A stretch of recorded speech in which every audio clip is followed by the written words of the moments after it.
It might be the end of the world. I'm not going to defend myself. It's just a personal opinion. It did not have to go that hard. It was great. Why is this happening? Who wrote this? Were doing the most this season, who is a very annoying side character. The finale of this finale is a moody teenager whom you have never helped a day in your life. Like, how does this happen now? Hi guys, welcome back to another Rants video. If you've been on my channel long enough, you probably have some idea what we're going to talk about. Also, if you looked at the thumbnail, we're going to talk about Percy Jackson Season 2.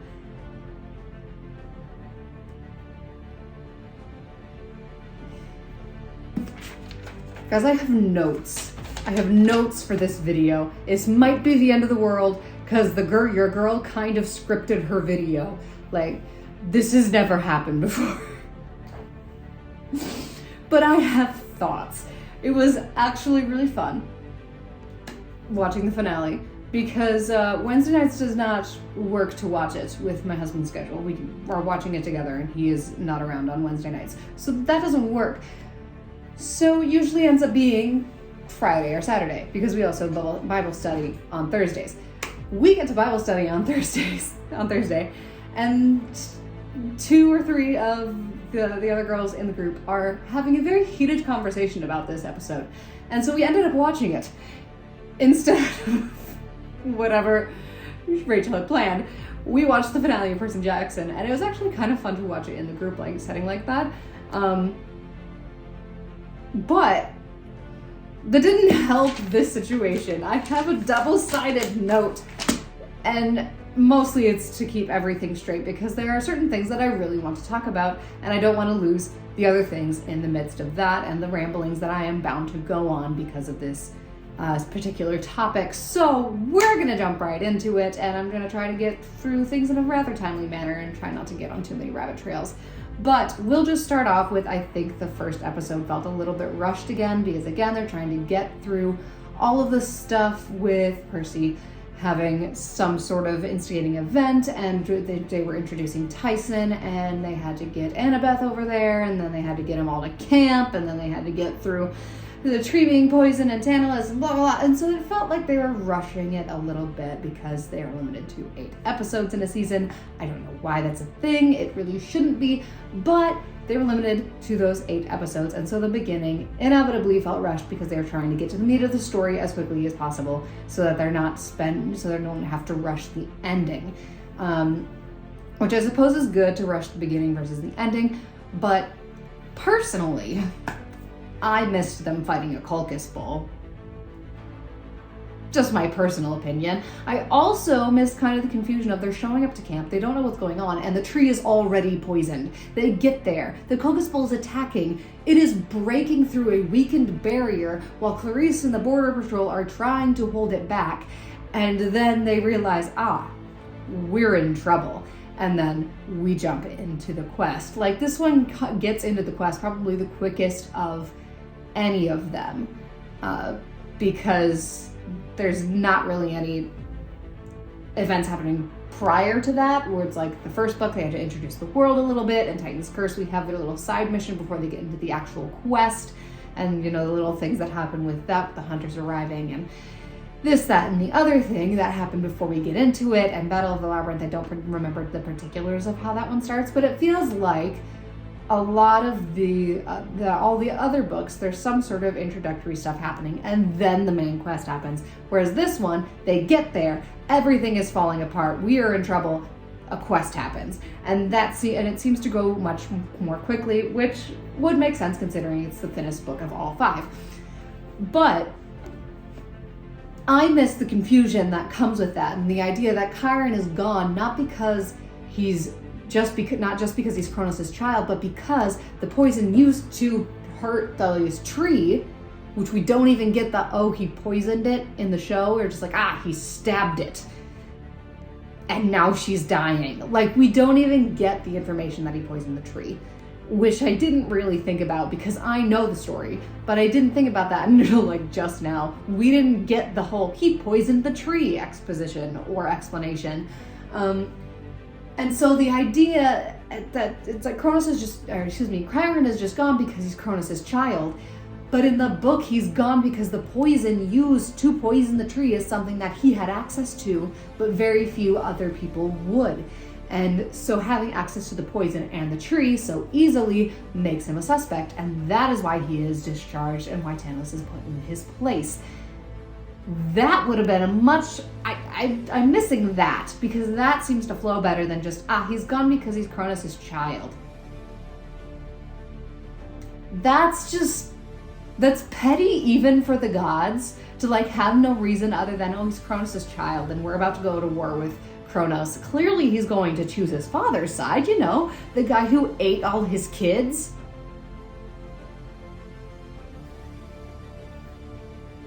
Just saying. It was a little dumb, and so missing that information about the poison and why he was gone was sad to me. So I think them poisoning the tree when Annabeth and Percy got there was kind of a bad move. I like the confusion of, we get there and we're screwed. Monsters are already getting through the barrier.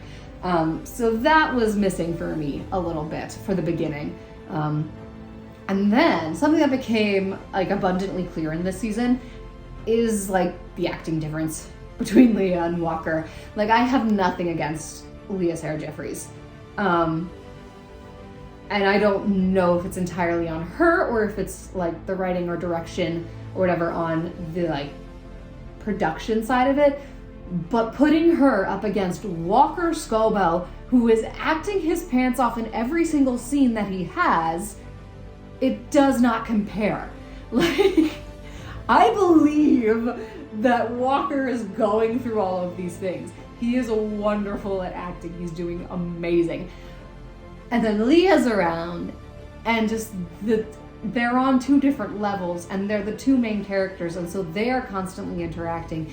And it just, you can see the difference in this season. I think in the first season, like, it's still there, but I think Walker is not as comfortable as he is in season 2, because it's the beginning of the series. It's like the make or break of whether this is going to go on or not. And so he's still acting well, but there's also not as many like emotional things happening in the first season, besides his mother getting taken away. And so that's not a constantly present thing that's reoccurring every couple scenes, whereas in this we have his friends on the quest with him getting in danger, and he now cares about these people, and so there's the emotion that goes with that. We have Annabeth getting injured, we have Grover being lost, and so there's all these emotions coming up, and so there's these different things, and he has the realization that his fatal flaw is loyalty, and so there's these different emotional things that are coming up in these realizations, and he's just hitting it like every single time. And then we have Leah's reaction to some of those, like his reality that loyalty is his fatal flaw. And I'm like, there isn't really a reaction. Like, there's not as much of a reaction. The closest thing I can get to her reaction is that she is straight up afraid of Percy, which is not Annabeth's character. She is not afraid of Percy. She's scared of the prophecy because of the possibilities of that, but I don't think she's actually scared of Percy and him actually turning. So I don't know. Her being like kind of scared of him did not make sense. So the acting difference was a little more apparent in this season because Percy had some more emotional scenes, and Leah just wasn't keeping up, in my opinion. She's also not the best Annabeth. Like, I don't know who else I would cast, but I don't know. Anyway, moving on. That can be a whole thing. I'm not going to defend myself. It's just a personal opinion. I also think that they are pushing Percabeth so hard and so fast in this series. Like, so hard. Like, they had some moments in season 2 that are like, that is a level of relationship that they do not have until like book 4. What are you doing? And because they're pushing it so hard, the whole thing is falling flat, and so there's not a whole lot of chemistry between Percy and Annabeth in this. Like, I believe they're good friends, but that is all I believe. And even that sometimes can be hit and miss. Like, Clarice and Percy have more natural chemistry than Percy and Annabeth, because they're pushing so hard for Perciveth. But then he's just talking to Clarice, and there's just the natural chemistry, because they're not trying to push anything romantic with them. And so then it's just like, why is there more chemistry between Clarice and Percy than Annabeth and Percy?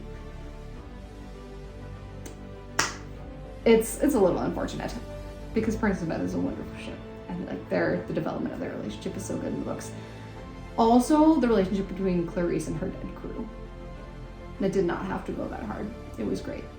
And her refusing to sacrifice them to Scylla and bringing them into Charybdis, which ended up destroying their ship, and getting them all killed anyway. But like, her heart behind that, and her promise to never let another soldier fall on the battlefield if she could help it.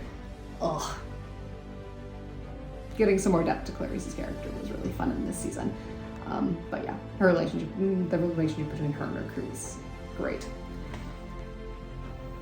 Yeah, that's kind of the beginning of the season. Personally, I think episodes like 5 and 6, those middle episodes, are my favorites, where they're like at Cece's spa and Polyphe Vince's island. We get some more emotional scenes from Walker, which I think was what kind of instigates a lot of my enjoyment for those episodes. But yeah, I think they do the middle of the season very well, and I enjoyed a lot of the middle of this season. Like the sirens, I kind of like the redesign of the sirens, where they're rocky demon things. It was very cool and very different to see that. So that was fun. I will say I'm iffy. I'm 50-50 about how the siren scene played out. Because the whole thing with Annabeth, and she's fully aware of this, is that her fatal flaw is hubris, ambition, pride, that kind of thing. And so in the book, she straight up chooses to listen to the sirens. And she's tied to the mast, and this is an entirely intentional decision, not made out of necessity because they don't have enough wax, but because she genuinely wants to see what the sirens will show her, which is...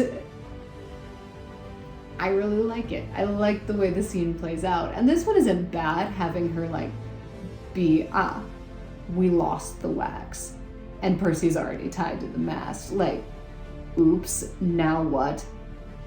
I can do it, and having the hubris come in that way. But then the sirens don't really use it against her. They use like her mother's acceptance against her instead of her hubris, which then kind of negates Cece's entire argument about we train to get you over your fatal flaw, and then they don't even use the fatal flaw. Whereas in the books, there's like an architect of Olympus, and that's what gets her. So the siren scene, like, it wasn't like a bad change in my opinion, and I didn't hate it, but like, it works for the Annabeth that they are portraying, but the Annabeth they're portraying isn't really Annabeth in my opinion. Not really. Walker's doing a great. Walker's doing a great Percy though. Very much a darker Percy though, which isn't bad. It works for like the tone they're setting for the show, but yeah, it's interesting to see the differences with them. That kind of brings us to the finale, which is what I have most of my thoughts about. Like, the entire back half of this is about the last episode. But in just a few things that made me chuckle or cringe. There were two things in this. 2 or 3 things in the last episode that made me chuckle or cringe. After the whole final battle, Percy wakes up from an injury, and there's this whole thing that he has with both Annabeth and Grover, and then later with Clarice, where he has basically a call and response dialogue with them, where he's like, go ahead, say the thing. And so they say an iconic line from the first season, and it's not natural conversation at all. It's very cringe. And then he goes again, and he goes to Clarice, and he's just like, you're gonna hit me with like, shut up, Jackson, like her line from basically the entire series, I think. And then she says it, and I'm just like, this is really cringe. Why is this happening? Who wrote this?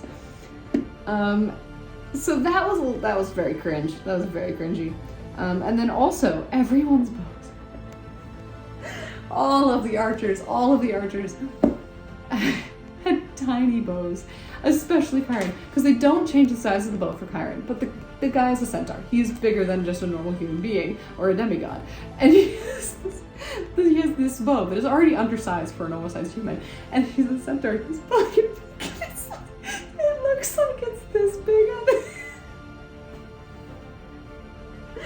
It's so small. And I was laughing. I was holding back my laughter so bad because I wanted to see what else was happening. But it was so small. Oh man. It was hilarious. And then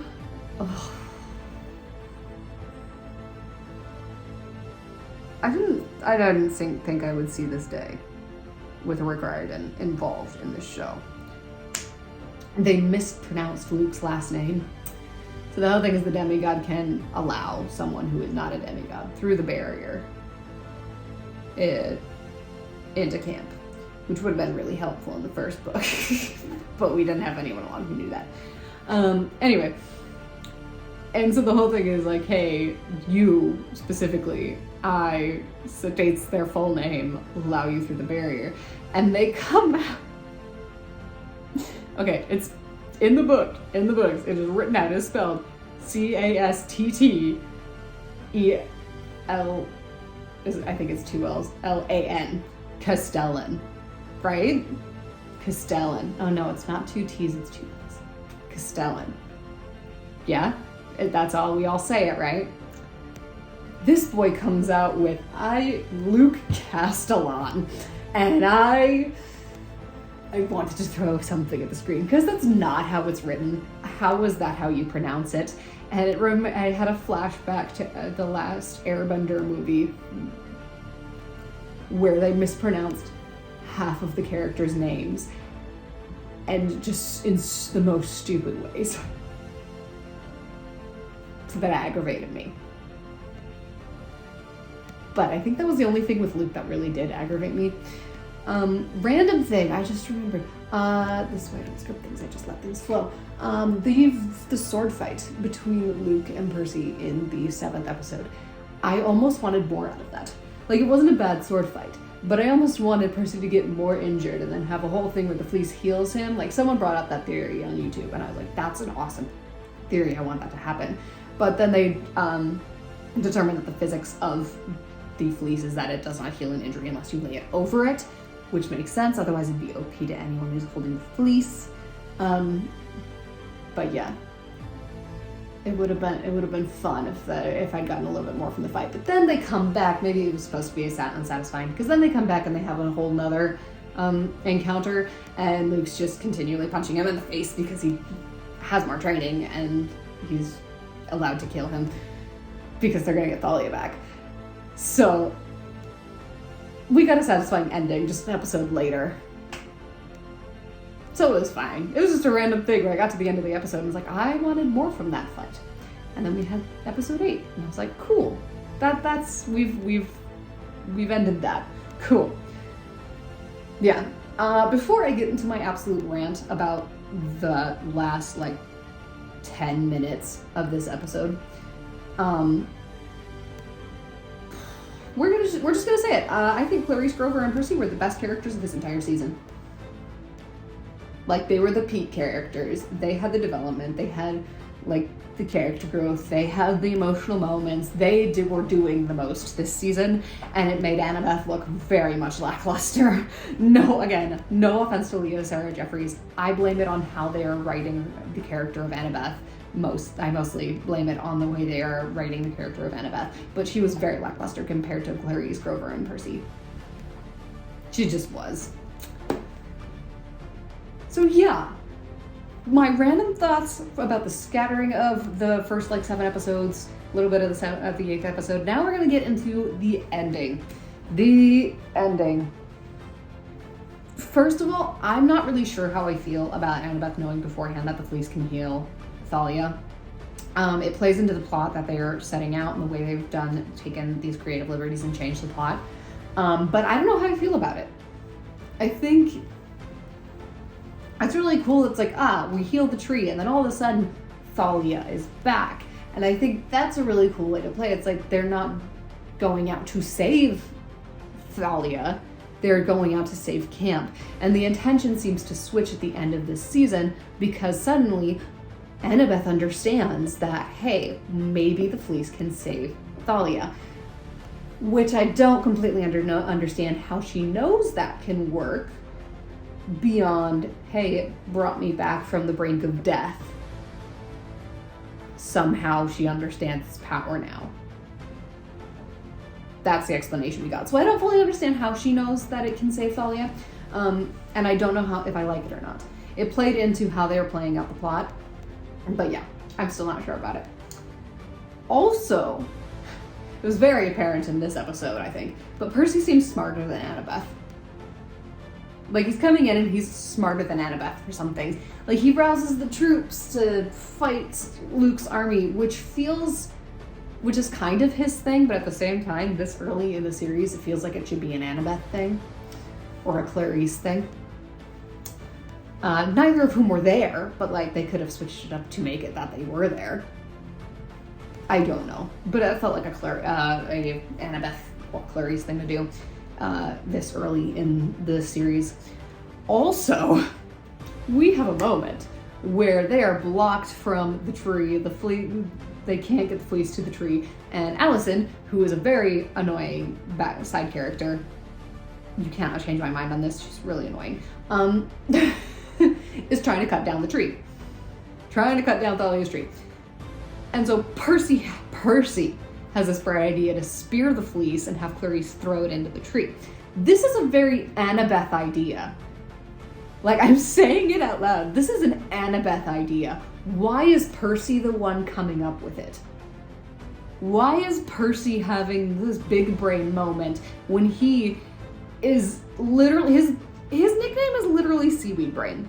Like, he's supposed to be a little bit of an idiot. Just a little bit. Partially because of his inexperience in the demigod world, but also because it's kind of his personality. He's a little bit of an idiot. So why is he coming up with all the smart solutions while Annabeth is over here driving her chariot, crashing her chariot with Grover? And like, what is happening? That was annoying. The fact that Annabeth didn't come up with that and Percy did, when it's very much an Annabeth solution to this problem. Like, the smartest thing Annabeth did in this entire season was put on her invisibility cap and taunt Polyphemus to lure him away from Percy's rescue operation.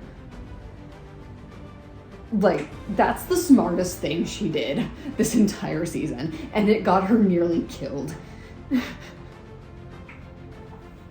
I will say I do like this version of Polyphemus, where he's not an idiot. He's like straight up actually playing Grover the entire time. That was kind of a cool change. I do like Polyphemus in this. But like, why is the thing that almost gets Annabeth killed the smartest thing she does in the entire season?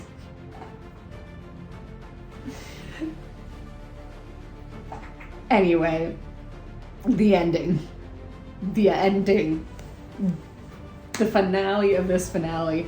Instead of Zeus saving Thalia's life by turning her into a tree, which is a controversial solution to this problem, he purposely does this without her. She hasn't fought anything. She goes out to protect Luke and Annabeth, and the Furies are just delivering a message about the Great Prophecy. And Zeus shows up. And Thalia's like, I'm not gonna be your weapon. I don't want that. You are a douche of a dad, and you were never there for me. Like, I didn't want this. So why would I become your weapon for you? And because of that, he turns her into a tree. She is a moody teenager whom you have never helped a day in your life. Of course she's going to feel this way. Just because she doesn't want to be your weapon doesn't mean she's gonna join Kronos. Like, she could still end up becoming the one that saves Olympus, even if she's not doing it because Zeus asked her to. And yet he goes, you don't like me, therefore I'm going to curse you to be a tree for 5 years because I think you disliking me and as an individual means you're going to destroy all of them.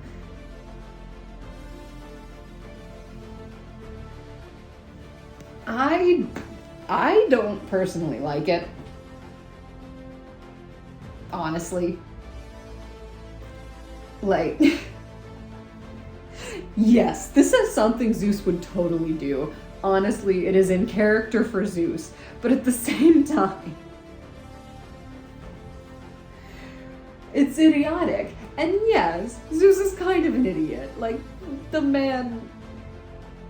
Any knowledge of Greek mythology, and you understand, Zeus is kind of an idiot. But at the same time, within like the book series at least, he's not that much of an idiot. He's more arrogant than idiotic in the books, I think. And so like, no, I'm gonna turn her into a tree. And then someday, when she inevitably escapes, because nothing is permanent in this, Kronos is rising. You trapped him in cut him into pieces and trapped him in Tartarus, and you knew that wasn't permanent. So why would you turning your daughter into a tree be permanent when something like the Golden Fleece exists? Like, he had to know this wouldn't last forever, and you think she would... Do you think she'd, like, turn around and thank you for turning her into a tree for 5 years? I don't know. I feel like Zeus is being stupid.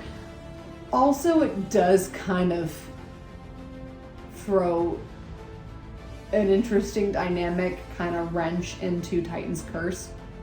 Because that's where Thalia chooses to become a hunter of Artemis, so that she doesn't have to be the one to fulfill the prophecy. But given the relationship we have now seen with her father, it seems like joining Kronos would be totally okay for her, because her father turned her into a tree because she disagreed with him. Why wouldn't you want to take out the gods? And she doesn't know Luke is like, she doesn't know Luke is like evil, nor do I think she would technically really view him as evil at this point. So it's very interesting. I think maybe they might use Thalia's desire to never be Zeus's weapon as a way for her, as an excuse or as a reason for her to join the Hunters. Like, I don't want to take, it's like, I hate you. I'm going to spite you, and I'm not going to let me be the one that fulfills this prophecy. Because she does care about Annabeth. So if something happens and she goes, Luke is a bad guy, but I still care about him, I still care about Annabeth. But I do, it's like, gets to the point where she does understand, hey, maybe Kronos' method isn't the greatest thing because of some of the things that Luke is doing, but still refuses to be Zeus's weapon. And so despite him goes, it's like, I do believe Kronos is in the wrong, but I ain't gonna be your weapon. Peace out. I'm gonna join the Hunters. And uses her anger towards her father. Like, use Titan's curse to maybe broaden her horizons and be like, so maybe not everything about the god's reign is bad. And then to spite Zeus, she goes, I ain't gonna be your weapon. I'm gonna go be a hunter. I'll never turn 16. Pass the torch. I think that's like the only viable option I can see at this point for that. So it'll be interesting to see how they handled that. I'm a little bit wary of it. Because this ending is so wildly different from the original, but we'll see. Also, this like post-credit scene almost made me more angry. Almost made me more angry than a lot of the other things that happened in this season finale. Seriously, Spa didn't get destroyed by Blackbeard and his crew?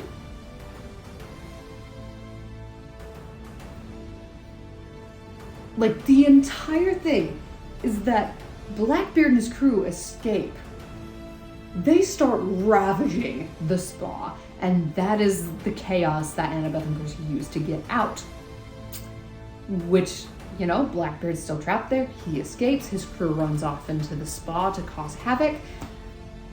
But then we have a post-credit scene where they just exist. They're still there. No damage has been done. Now they have Percy, statues of Percy and Annabeth who made it out. And you're just... And I sit there going, what the heck? This is such a major thing, mostly for Heroes of Olympus. I'm mostly angry because Heroes of Olympus, because they've casted Hyla, however you pronounce it. Like, they've gone to the trouble of casting some of these characters from Heroes of Olympus. So it seems like their end goal would potentially be, it's like, I know there's no official plans for them to do Heroes of Olympus, but with some of the things, like they've referenced Charm Speak, which is an Aphrodite Kid thing, which isn't really relevant in the Percy Jackson and the Olympian series. They casted Hyla and pointed her out very directly. And it's like they've done these little things that connect directly to Heroes of Olympus. So it seems like their goal is to also adapt those. The Blackbeard and his crew destroying Circe's spa and taking Reyna and Hyla is a huge part of their origin and how they get to where they are. So the fact that her spa still exists and seems completely undamaged and unfazed is really annoying to me. Why is it still there? Why did Blackbeard not destroy it? Why is Hyla still there? Even if there had been like renovations happening around Circe and Hyla was gone, then I could understand and be fine with that. But Hyla's right there next to her still, and there's no damage anywhere. So what did Blackbeard and his crew do when they escaped? They're pirates that have been held as guinea pigs for who knows how long. Why would they not take revenge on Circe?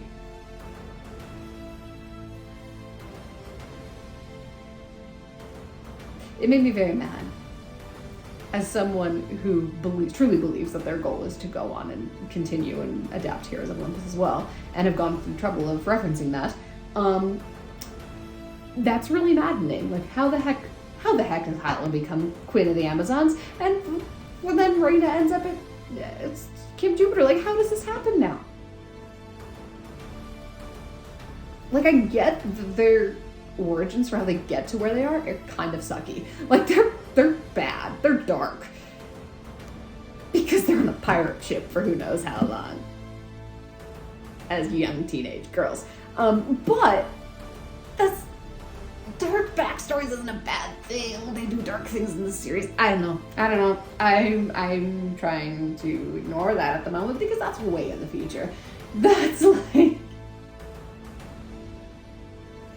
4 seasons in the future if they do end up getting the green light for Heroes of Olympus. So, yeah. They were doing pretty good. Like, I had minimal complaints until the finale, and specifically the last 10 minutes of that finale.